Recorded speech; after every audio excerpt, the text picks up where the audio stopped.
Narito na ang mga balita mula sa GMA Integrated News. Sumuporta rin sa Pilipinas ang Japan, Australia at France matapos banggain ng mga barko ng China ang mga barko sa resupply mission ng Pilipinas sa Ayungin Shoal. Nababahala raw ang Japan sa anilay mapang-udyok na hakbang ng China. Nanawagan naman ng Australia ng kapayapaan at respeto sa UNCLOS. Respeto sa freedom of navigation ang panawagan naman ng France. Ayon sa National Task Force for the West Philippine Sea, paglabag ito sa soberanya ng Pilipinas at sa international law. Pero giit ng China, legal ang pagharang nila. Narito naman ang iba pang balitang binabantayan ng GMA Integrated News. COMELEC nagbabalang i-disqualify ang mga kandidatong may bastos na campaign jingle.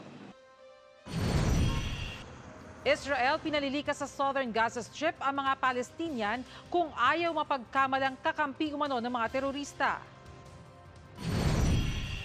At hanging amihan magpapaulan sa Northern Luzon bukas. Para sa mas malaking misyon at mas malawak na paglilingkod sa bayan, ako po si Bernadette Reyes ng GMA Integrated News, ang News Authority ng Pilipino.